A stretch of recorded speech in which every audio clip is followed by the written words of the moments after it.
Hoje eu vou te provar uma coisa.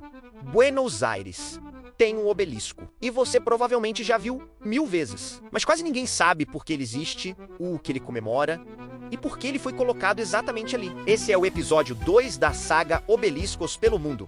Obelisco de Buenos Aires. E a pergunta é direta. Por que ele foi construído? O que ele significa e por que virou o símbolo mais óbvio da cidade? Vamos do começo.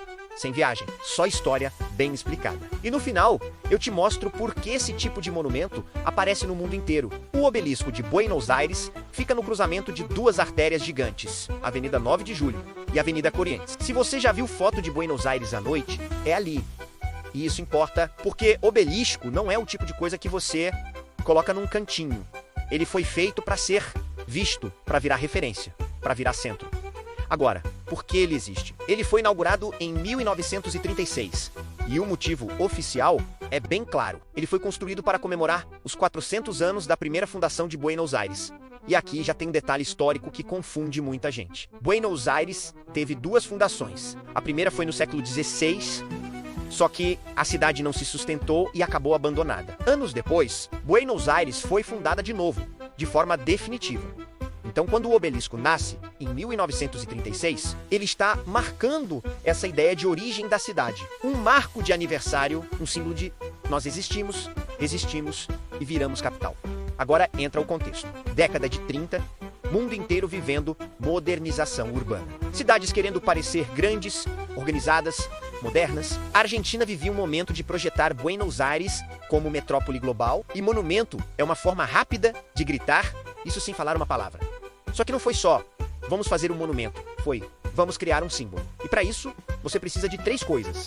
Forma simples, altura e localização estratégica. O obelisco entrega os 3. A forma é simples porque gruda na memória. Um obelisco é quase um ícone, é como um logo em 3D.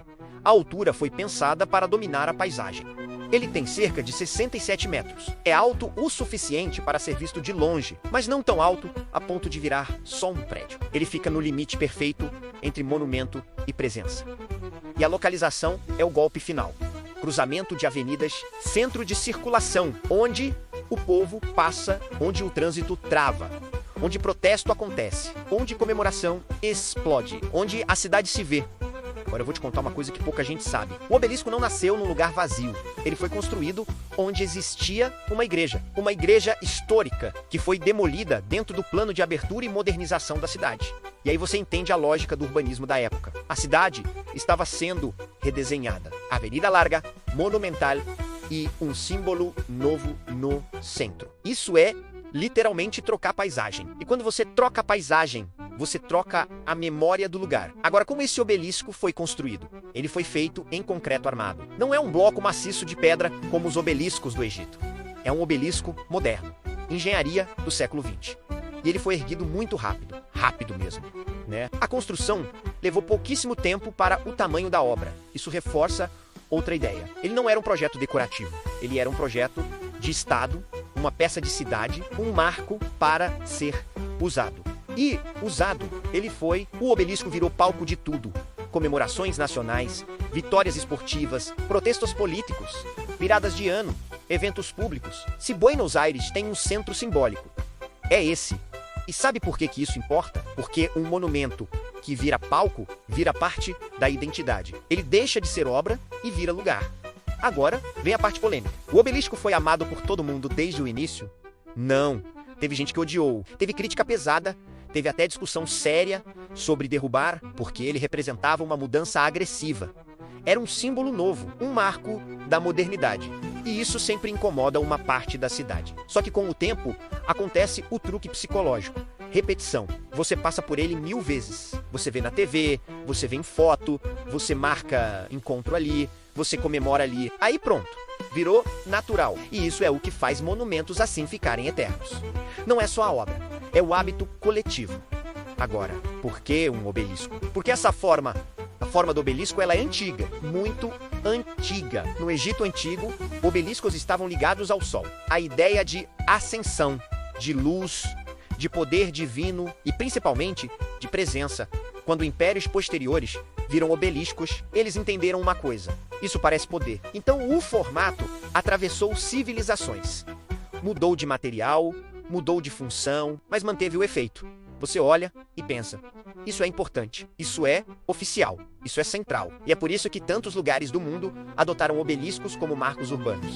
É uma linguagem universal, uma língua visual do poder. Agora, eu não vou dizer que Buenos Aires copiou o Egito. Não é isso. O ponto é que eles escolheram um formato que já chega com peso simbólico. Pronto, é tipo usar coroa. Você não precisa explicar a coroa. A coroa já comunica. O obelisco é isso. Um símbolo que comunica sem legenda. E Buenos Aires fez isso do jeito mais inteligente possível. Colocou no cruzamento mais visível, no coração da cidade, e transformou em ícone. Agora deixa eu fechar com uma explicação de vida real. O que o obelisco representa hoje? Ele representa Buenos Aires. Ponto. É o lugar onde o país aparece em imagem internacional. É o cenário padrão de reportagem. É onde a massa se junta quando algo grande acontece. E isso é mais poderoso do que qualquer placa. Porque a cidade vira uma história, e o obelisco vira a capa dessa história. Então, recapitulando de forma simples, o obelisco de Buenos Aires foi inaugurado em 1936. Foi construído para comemorar os 400 anos da primeira fundação da cidade. Foi feito em concreto armado, como um monumento moderno. Foi colocado no cruzamento de avenidas centrais, para ser visto e virar referência. E com o tempo virou palco de eventos e símbolo definitivo da cidade. Agora a pergunta que deixa essa saga mais interessante. Se Buenos Aires tem um obelisco marcando identidade e centro, e São Paulo também, e várias outras capitais também, o que isso diz sobre como cidades e países constroem poder simbólico? No próximo episódio da saga Obeliscos pelo Mundo, a gente vai para Paris. E aí você vai ver um obelisco com uma história ainda mais surreal, porque o de Paris tem viagem internacional, disputa de poder e um passado muito mais antigo. Se inscreve no Crônicas do Conhecimento e entra na saga Obeliscos pelo Mundo, porque a gente não está falando só de monumento, a gente está falando de como o mundo cria símbolos. Saga Obeliscos pelo Mundo, uma produção Crônicas do Conhecimento.